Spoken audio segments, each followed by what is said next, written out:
اعوذ باللہ من الشیطان الرجیم بسم اللہ الرحمن الرحیم۔ ناظرین، آج ہم ذکر الہی پر بات کریں گے۔ حضرت انسان اللہ تعالیٰ کے گوناگون اور بے شمار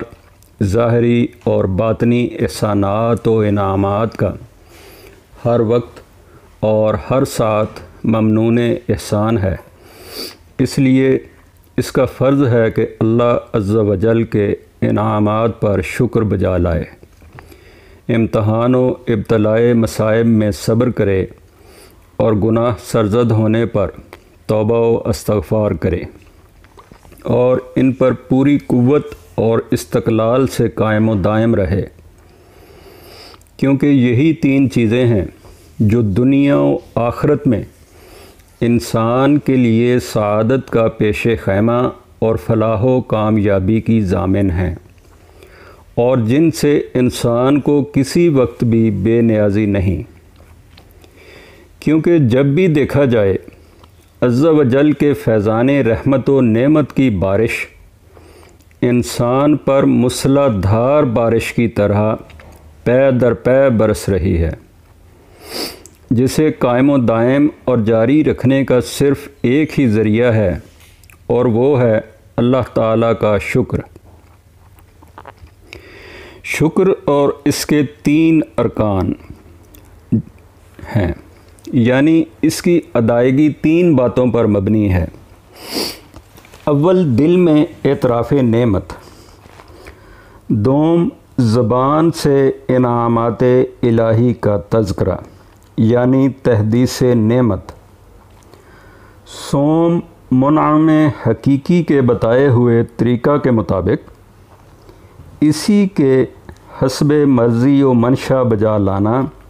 اور اس میں اپنی طرف سے کسی قسم کا تصرف اور کمی بیشی نہ کرنا۔ اگر ان شرائط کے مطابق شکر بجا لائے تو گویا اس نے حق نعمت ادا کر دیا اور شکر بجا لایا،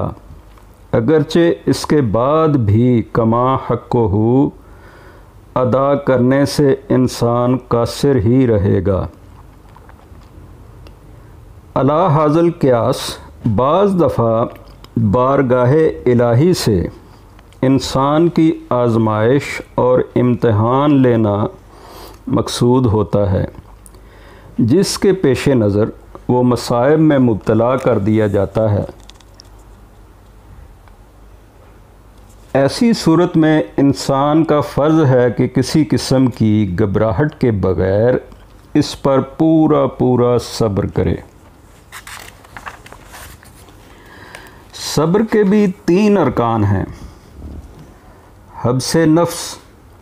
حبس لسان، حبس جوارح، یعنی نفس کو تقدیر پر ناراض ہونے سے، زبان کو شکوہ کرنے سے اور اعضاء و جوارح کو بے صبری اور معصیت کے کاموں مثلاً سینہ کوبی، سر پیٹنے، گریبان پھاڑنے اور بال نوچنے وغیرہ سے روکنے کا نام صبر ہے۔ اور یہی وہ تین باتیں ہیں جن پر صبر کا دار و مدار ہے۔ اگر پوری قوت سے انسان کما حق ہو انہیں بجا لائے تو یہ تمام مشکلیں اس کے حق میں آسانیاں بن جاتی ہیں، اور وہ مصائب کو انعامات الہی تصور کرتا ہے، اور ہر تکلیف دہ چیز اس کے لیے مرغوب طبع اور فرحت انگیز ثابت ہوتی ہے۔ اس لیے وہ تمام مصیبتوں کو پورے انشراح صدر سے جھیل جاتا ہے، کیونکہ اسے پورا یقین ہے کہ اللہ عز و جل اسے خام خواہ بے وجہ تنگ نہیں کرنا چاہتے، بلکہ اس سے اس کے انقیاد و عبودیت اور صبر کا امتحان لینا مقصود ہے۔ جس طرح امن و خوشحالی میں اس پر عبادت الہی کا حق عائد ہوتا ہے،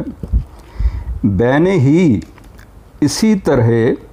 تنگ دستی و بدحالی میں بھی عائد ہوتا ہے۔ علی حاصل قیاس جس طرح مکروہات میں ہوتا ہے، اسی طرح محبوبات میں بھی اکثر لوگ امن و خوشحالی میں عبادت گزار بن جاتے ہیں، لیکن مصائب و مشکلات میں ترک کر دیتے ہیں، حالانکہ زمانہ مصائب و مشکلات کی عبادت کار دارد۔ آرام و تکلیف کی عبادات اور فرق مراتب، اس لحاظ سے انسان بھی مختلف المراتب اور مختلف المدارج ہیں، اور اسی تناسب سے اللہ کے ہاں اس کی قدر و منزلت ہوگی۔ دیکھیے، شدت کی گرمی میں ٹھنڈے پانی سے وضو کرنا عبادت ہے، اپنی خوبصورت اور چہیتی بیوی سے مباشرت کرنا بھی عبادت ہے، اہل و عیال اور بیوی بچوں اور اپنے نفس پر خرچ کرنا عبادت ہے۔ اس کے بالمقابل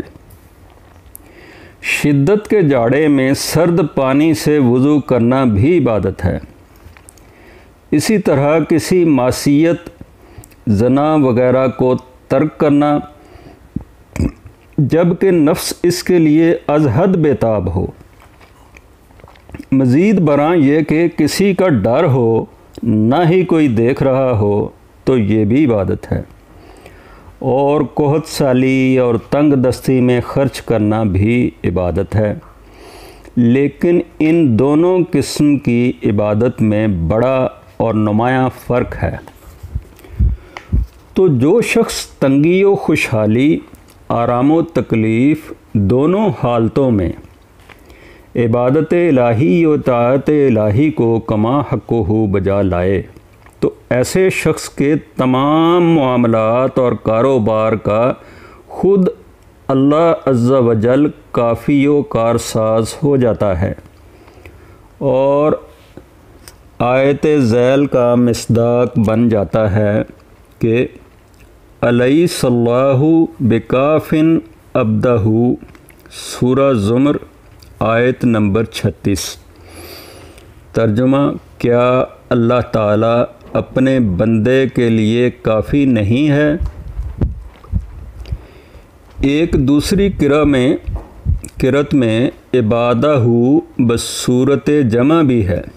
لیکن اس میں کچھ فرق نہیں، کیونکہ یہاں مفرد بصورت مضاف ہے جو جمع کی طرف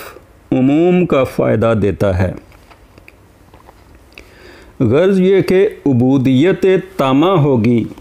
تو اللہ تعالیٰ کی طرف سے کفایت بھی تامہ ہوگی، عبودیت ناقص ہوگی تو کفایت بھی ناقص ہوگی۔ لہٰذا اگر کسی کو فائدہ حاصل ہو تو اسے اللہ تعالیٰ کی حمد کرنا چاہیے، اگر نقصان ہو تو اپنے ہی نفس کو ملامت کرنی چاہیے۔ یہی وہ اللہ کے برگزیدہ لوگ ہیں جن پر شیطان کا دام کم چلتا ہے اور وہ ان پر غالب نہیں آ سکتا، جیسا کہ ارشاد باری تعالی ہے، ان عبادی لیس لک علیہم سلطان، سورہ حجر۔ میرے بندوں پر تجھے کبھی غلبہ نہیں ہوگا۔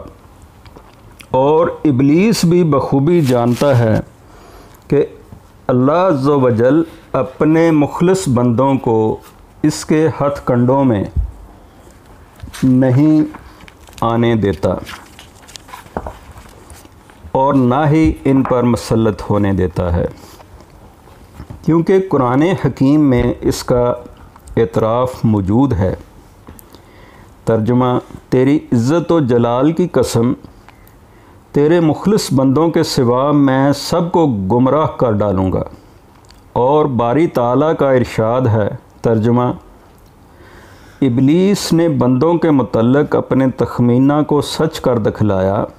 کہ تھوڑے سے ایمانداروں کے علاوہ تمام لوگ اس کے پیرو بن گئے، شیطان کو ان پر زور نہ تھا مگر ہمیں معلوم کرنا تھا کہ کون آخرت پر ایمان رکھتا ہے اور کسے اس میں شبہ ہے۔ تو اللہ عز و جل نے اپنے دشمن کو اپنے مومن بندوں پر کبھی غلبہ نہیں دیا، کیونکہ وہ اس کی حفاظت و نگہبانی اور پناہ میں ہیں۔ البتہ جس طرح ایک عقل مند اور ہوشیار آدمی کو عقل مندی و ہوشیاری کے باوجود چور داؤ لگا جاتا ہے، بین ہی اسی طرح ایک مخلص مومن بھی شیطان کا داؤ کھا جاتا ہے، اور اتنا سا داؤ تو وہ ضرور لگا جاتا ہے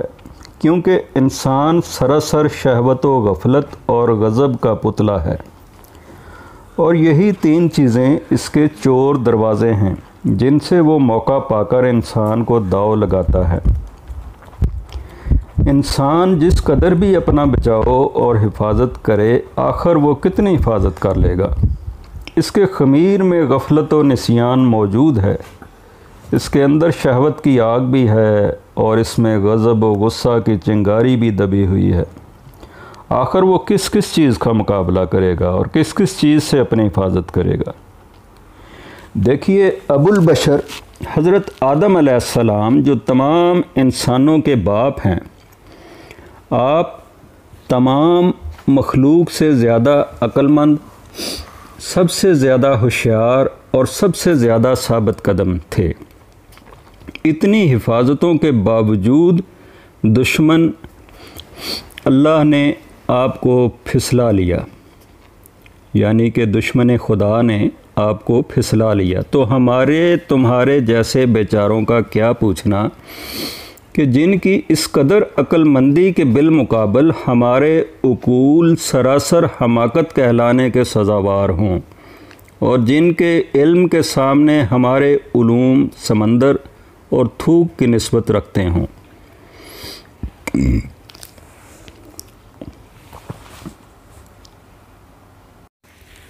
اعوذ باللہ من الشیطان